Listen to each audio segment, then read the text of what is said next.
Friday night it's customary to read Shir Hashirim, and there are various customs as to when to read Shir Hashirim. Even in Halab, there were various customs of exactly at what point in the prayers it was read.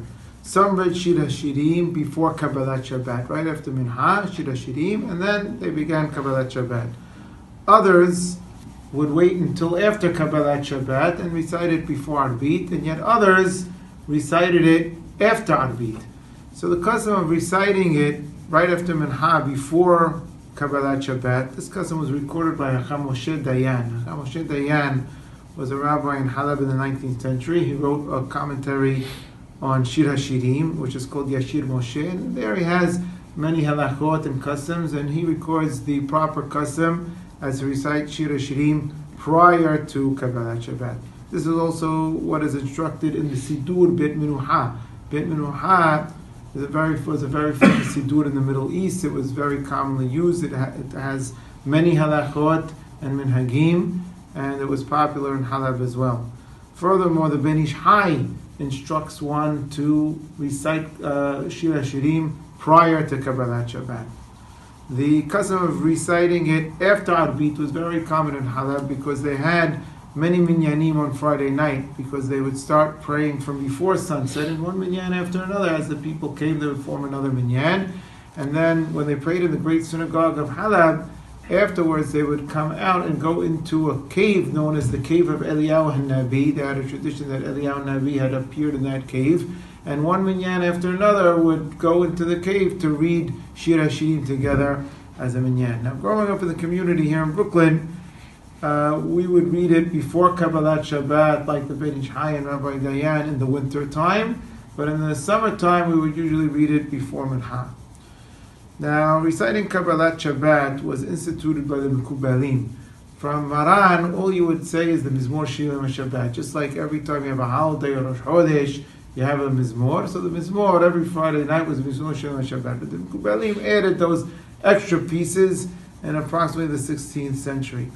And according to the Mekubalim, you begin Mizmor David, the first Mizmor of the Qabbalat Shabbat, at the moment of sunset, not before sunset. Meaning, even though we have an obligation to have Tosefet Shabbat, to start Shabbat prior to sunset, this Tosefet, this additional time that we have to add, does not necessarily have to be accepted verbally.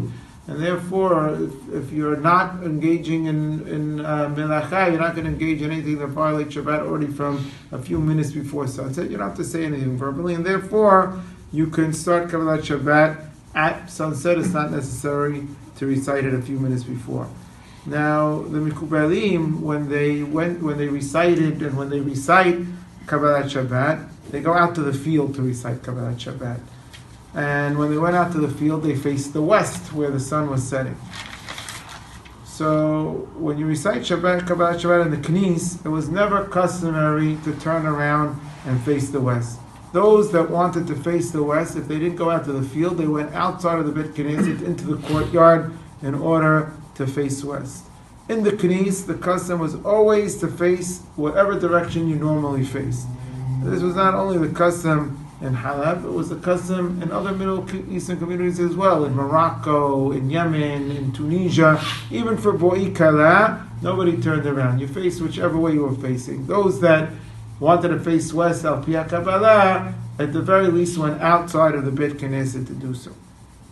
Now, recently the Hazan, Isaac Kabaso, Hashem Yibarakavish Mirehu, contacted me, and he was telling me that till today he still does not turn around for Qabbalat Shabbat, since this was never the custom in our community. When he grew up, nobody turned around. Until today, he doesn't turn around. So he told me that one time he was in a knis in the Deal area, and the Rabbi Meir Yedid was also there, and it turned out that the Hazan, Isaac Kavaso, and Rabbi Meir Yedid were the only two people in the knis that didn't face west for Qabbalat Shabbat. So after the Salah, somebody went over to Rabbi Yedid and asked him, how come he didn't turn around to face west? And his answer was, because my father, Yom Tov Yedid, never turned around, and his father never turned around, and I continue the custom of my forefathers.